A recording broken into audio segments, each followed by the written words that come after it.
Itu termasuk kategori menurut saya perbuatan tercela loh, yang dilakukan oleh presiden tidak hanya sebagai kepala pemerintahan, dia juga adalah sebagai kepala negara. Atau bisa masuk kategori abuse of power itu? Tidak, tidak untuk alasan apapun ya. Yang paling mungkin adalah saya rasa dia memang sekedar bikin gaduh. Dia tahu gitu akan begini-begini, dia gaduh biar orang keliling-keliling. Orang-orang orang-orang yang tukang kritik dan segala macam itu betul. Dikasih mainan gitu. Pernah disebut bahwa setelah saya ini kan harusnya Pak Prabowo kan sebut itu. Itu eksplisit itu. Jadi itu di depan Prabowo kan itu eksplisit itu disebut. Di depan karelawan ya Ganjar. Ganjar ya jadi kan. Saya rasa, terus Puan pernah disebut nggak ya? Enggak. Jadi saya rasa begini, kita mesti mulai mengerti betul detail atau dunia politik praktis itu gitu ya. Saya rasa ini main-main. Begitu dia sekedar.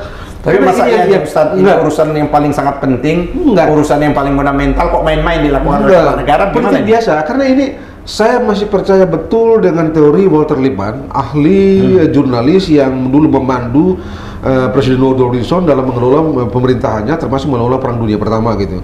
Ya orang itu kira-kira simpelnya begini, kalau tidak ada yang dibicarain oleh di publik, ya kita kasih aja mainan suruh dia bicara. Oh iya, saya paham ini dibalik ini, saya paham.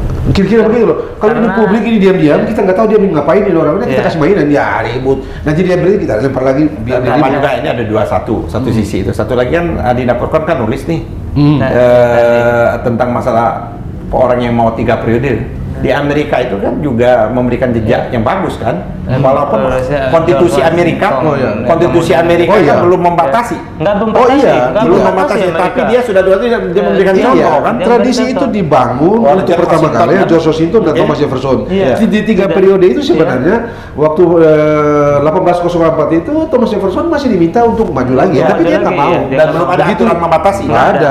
Aturan membatasi kan baru 1954 setelah Franklin Delano Roosevelt mati di dalam jabatan itu, barulah orang bikin pembatasan masa jabatan. Sebelum itu enggak dan begitu. Jadi kita mesti agak sedikit praktis melihat perbedaan politik.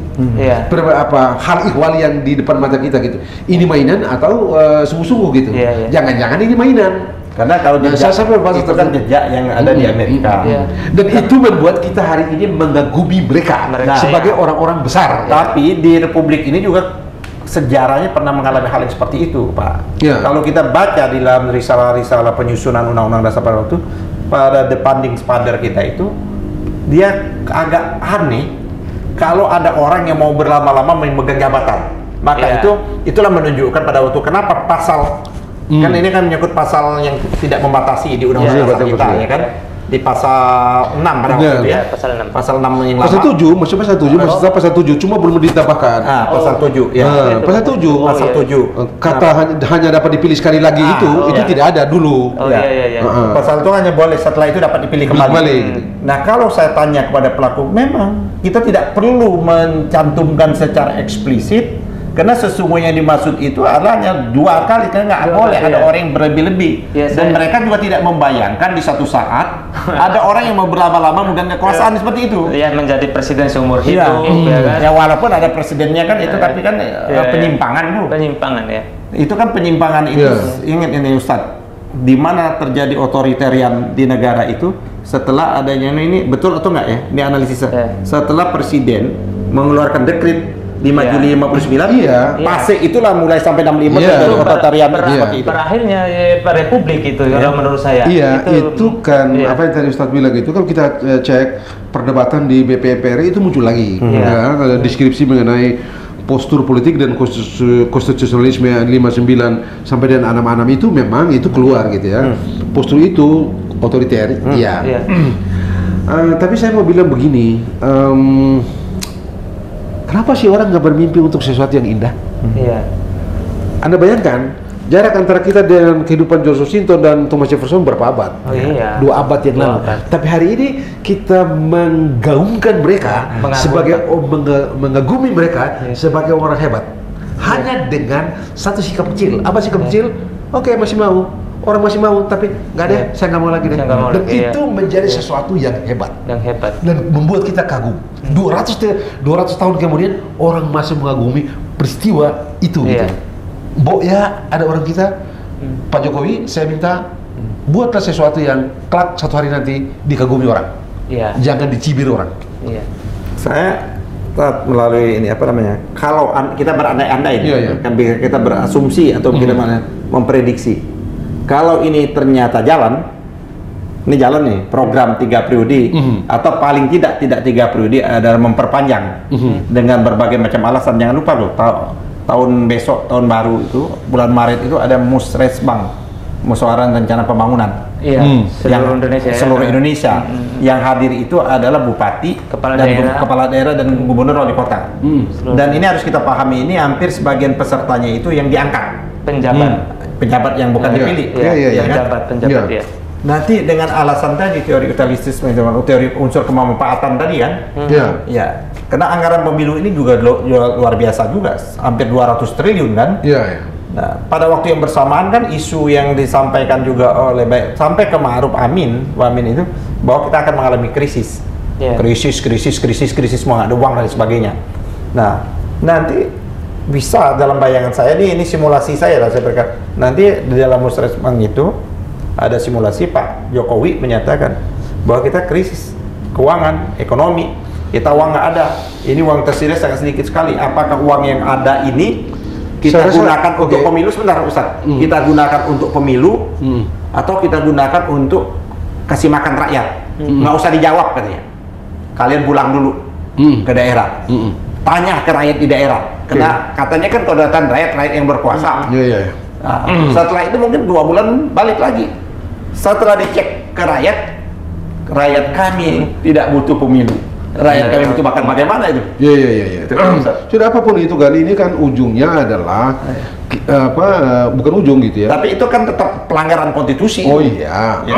Apapun kan clear ini. Masalahnya bukan itu. Masalahnya adalah Ibu Sri Mulyani itu sudah memberikan satu keadaan, menyatakan satu keadaan yang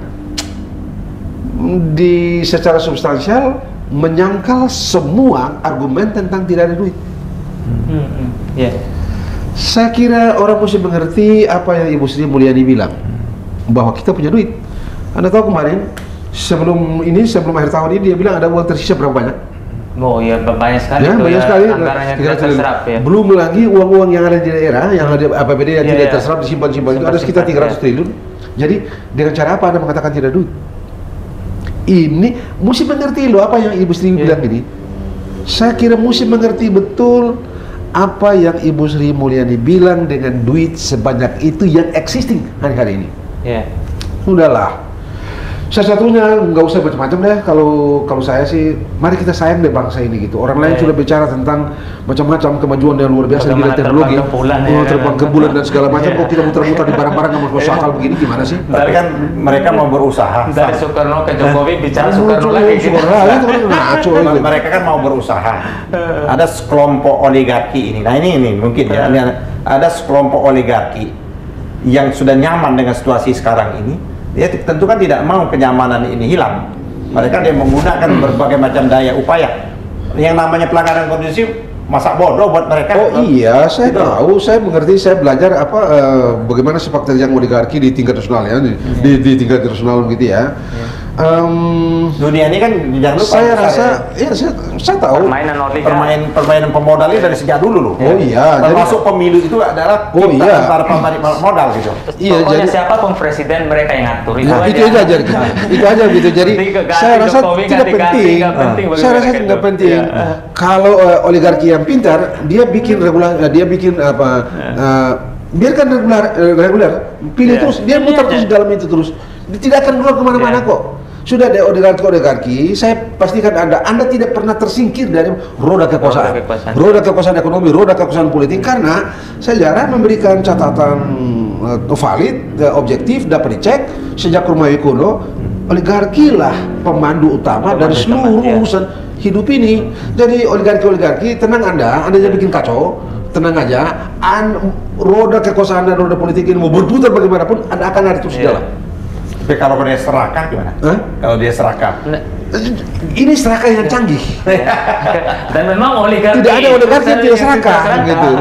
Dan begini cara serakahnya, begini bagus. Jangan serakah yang di luar ini. mereka mau mengendalikan semua, mengendalikan kekuasaan, mengendalikan konstitusi, suatu hari nanti kita bicara mengenai suatu hari nanti kita bicara mengenai the Federal Reserve dan kita bicara mengenai Bank of England itu ya. Bagaimana kita lihat oligarki itu mengendalikan bank sentral kan? Iya, munculnya bank sentral, bagaimana mereka mengendalikan dunia. Jadi apa terakhir nih Pak? Nah, saya kira begini deh, sudahlah, jangan ada tambahan masa jabatan, jangan pula penundaan pemilu. Mari kita tunduk dan taat pada konstitusi. Itulah yang terindah dan itulah yang dimimpikan oleh semua orang. Pak Jokowi, saya minta tulislah sejarah yang baik. Jangan mengambil sejarah busuk yang mulai sedang disemai orang ini. Itu cuma membuat Anda dikenang orang sebagai orang yang tidak hebat. Itu aja sih menurut saya. Pak, ada yang ingin saya sama setuju sama ini Pak Ustadz kita, bahwa orang itu umurnya panjang dan dikenang ratusan tahun dengan memberikan legasi yang baik. Ratusan tahun. Umur itu bisa lihat adalah umur yang berapa tahun. Umur dia bisa fisik sekian, umur 60 tahun ya sudah selesai. Tapi ada juga orang umur legasi dia menjadi ratusan tahun. Seperti itu. Saya kira itu yang harus kita tinggalkan pada anak kita. Saya rasa iyalah, rindukanlah agar satu hari nanti ada cerita indah tentang dia begitu ya. Betul. Jangan nanti cucu-cucu bilang, teman-teman bilang, kakak lu begini, kakak lu begini kan, nggak enak tuh. Jadi rindukanlah keindahan itu dengan cara jangan telan isu tunda pemilu dan jangan telan isu atau jangan bikin perpanjangan masa jabatan. Itulah yang terindah. Itulah yang mesti dititi oleh Pak Jokowi. Jadi yang dimaksud adalah kita ingin presiden-presiden kita akan datang itu meninggalkan cerita yang bagus. Kalau sekarang kan sudah cukup banyak cerita yang tidak bagus. Setiap presiden kita caci, setiap presiden kita maki, dan siapa masa begitu terus? Masa begitu terus? Tapi saya mengerti bahwa isu perpanjangan jabatan presiden ini sebenarnya ada agenda terbalik sebenarnya, supaya istana itu tidak cepat kosong, maka dimunculkanlah isu itu. Kan Pak SBY dulu kan katanya 3 tahun sebelum selesai udah kosong, nggak ada orang lagi katanya, ya kan, tinggal para menteri itu. Tapi nggak tahu lah siapa yang punya rencana dan bagaimana presiden merencanakan itu, ya kita kembalikan, karena sejarah akan menghukum siapa yang ingin merubah jalannya sejarah yang benar itu. Saya kira diskusi kita kali ini kita akhiri. Terima kasih atas dua narasumber saya, sekaligus dua guru saya ya, yang setiap hari membimbing saya dalam berpikir tentang masalah-masalah hukum. Oke, sampai ketemu lagi di bincang cara Ahmad Yani yang akan datang. Assalamualaikum warahmatullahi wabarakatuh. Waalaikumsalam warahmatullahi wabarakatuh.